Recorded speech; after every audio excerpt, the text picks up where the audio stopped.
Seguimos con la lectura del Lazarillo del Tratado primero, donde lo dejamos después de que el ciego le diera el golpe contra el toro del Tormes y él comprendiera que estaba empezando un aprendizaje en el que tenía que espabilar. Y ahora nos va a contar cuáles son las tretas que él fue aprendiendo y cómo realmente se espabiló para poder sobrevivir. Empezamos. Volviendo al bueno del ciego, voy a contar sus cosas. Sepa vuestra merced que desde que Dios hizo el mundo, no hubo nadie más astuto ni más sagaz que él. En su oficio era un águila. Sabía de memoria 100 y pico oraciones, y las decía con tono bajo, reposado y tan sonoro que resonaban en toda la iglesia donde rezaba. Y las decía con el rostro humilde y devoto, sin hacer gestos ni muecas con la boca y los ojos como suelen hacer otros ciegos. Además de esto, tenía otras 1000 formas y maneras de sacar dinero. Sabía oraciones para muchos y muy diversos efectos, para las mujeres que no parían, para las que estaban de parto y para las malcasadas, con el fin de que sus maridos las quisiesen bien. Echaba pronósticos a las preñadas sobre si traían un hijo o una hija, y en cuanto a medicina, me decía que Galeno no sabía ni la mitad que él para curar el dolor de muelas, los desmayos o los males de la matriz.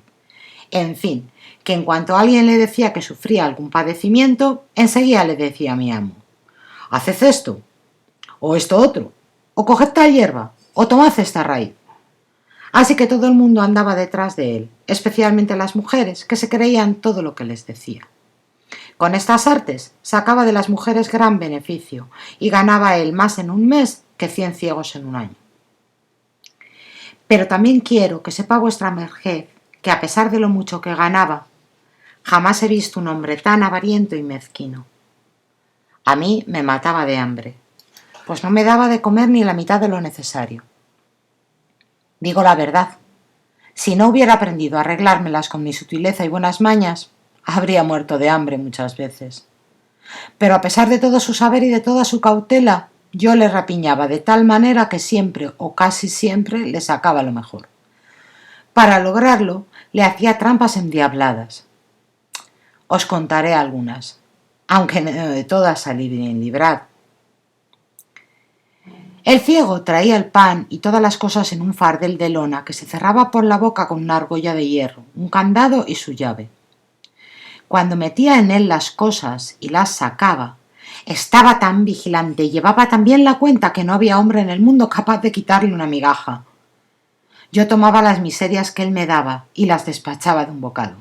Pero en cuanto él cerraba el candado y se descuidaba, pensando que yo estaría ocupado en otras cosas, yo descosía una costura lateral del saco, sangraba el avariento fardel, sacaba muy buenos pedazos de pan, torreznos, una longaniza, y luego volvía a coserlo. Más tarde buscaba la ocasión, no de repetir el engaño, sino de remediar la endiablada escasez a que el mal ciego me tenía sometido. Todo el dinero que podía sisar y hurtar al ciego lo traía en monedas de media blanca. Como él carecía de vista, cuando le mandaban rezar y le tiraban una blanca, apenas hacía el gesto de entregársela al que se la daba, cuando yo ya la había atrapado al vuelo, me la había metido en la boca y le había dado el cambiazo por media blanca al ciego. Y eso que él tendía la mano muy rápido. Al tacto se daba cuenta de que la moneda no era una blanca entera, sino media, y el mal ciego se me quejaba diciendo: «¿Qué diablos es esto, Lázaro? Desde que estás conmigo solo me dan medias blancas, y antes me daban una blanca y muchas veces un maravedí. Tú debes ser el culpable de esta desdicha». Me tenía mandado que en cuanto se fuera el que le mandaba rezar una oración, le tirase de la capa. Yo así lo hacía, y él entonces dejaba la oración sin acabar. Luego volvía a dar voces diciendo: «¿Mandan rezar tal y tal oración?» Vale, paramos aquí para ver si habéis comprendido la forma en la que el ciego se ganaba la vida.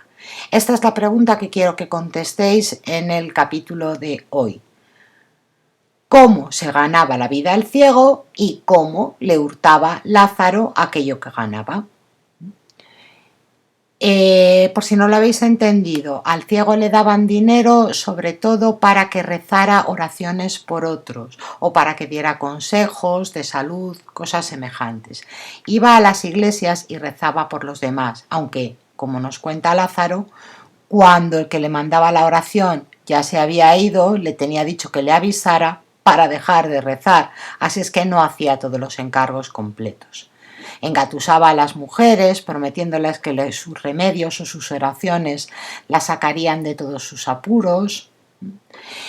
Y por ello le daban unas monedas de la época que casi siempre eran blancas. Las blancas eran monedas pequeñas, ¿vale? De escaso valor, pero claro, una media blanca era todavía más pequeña, valía la mitad.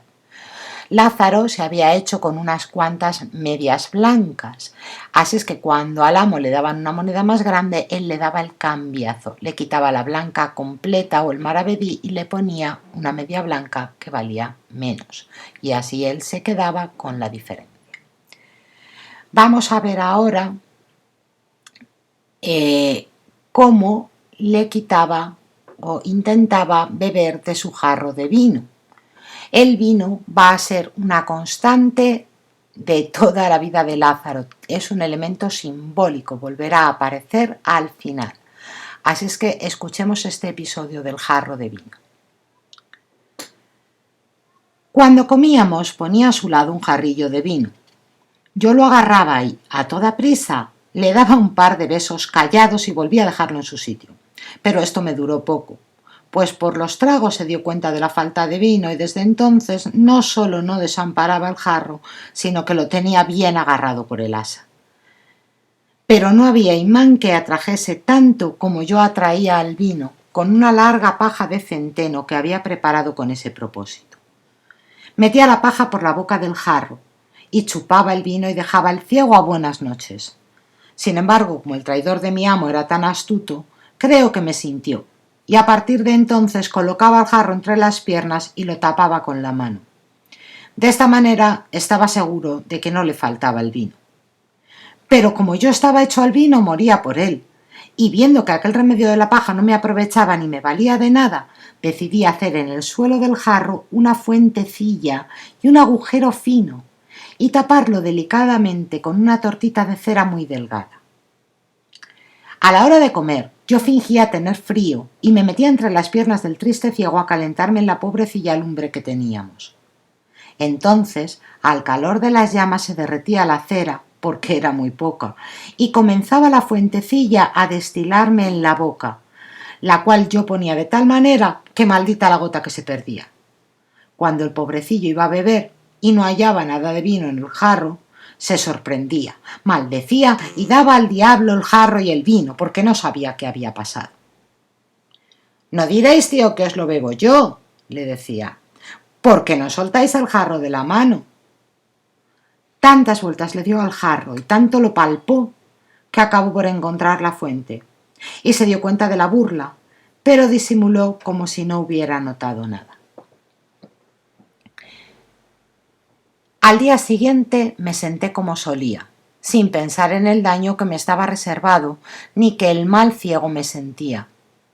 Cuando tenía el jarro rezumando en mi boca y estaba recibiendo aquellos dulces tragos, puesta mi cara hacia el cielo, un poco cerrados los ojos para gustar el sabroso licor, el desesperado ciego se dio cuenta de que era el momento de tomarse la venganza, y alzando con sus dos manos aquel dulce y amargo jarro, lo dejó caer con toda su fuerza sobre mi boca.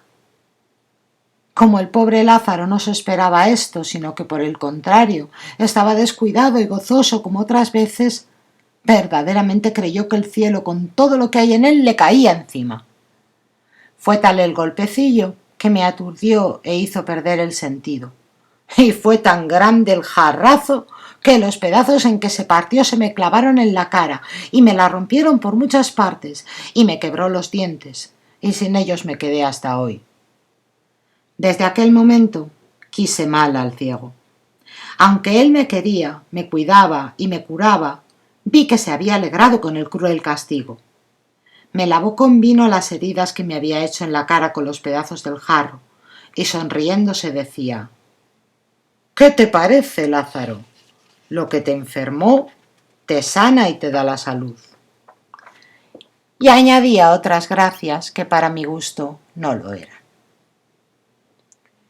Vamos a parar aquí, pero me gustaría que resumierais qué es lo que ha pasado en este episodio del vino, porque Lázaro va a recordarlo muchas veces. A partir de este episodio, él dice, desde aquel momento quise mal al ciego. En ese momento, Lázaro empieza a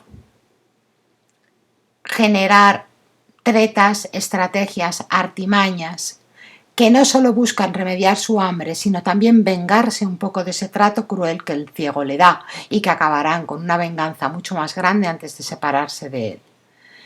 Mientras tanto, resumid este episodio y cómo conseguía Lázaro, qué trucos usaba para conseguir beber vino en vuestro cuaderno, porque ya os digo que el vino será un elemento que tengamos muy presente hasta el final de la historia. Hasta otro día.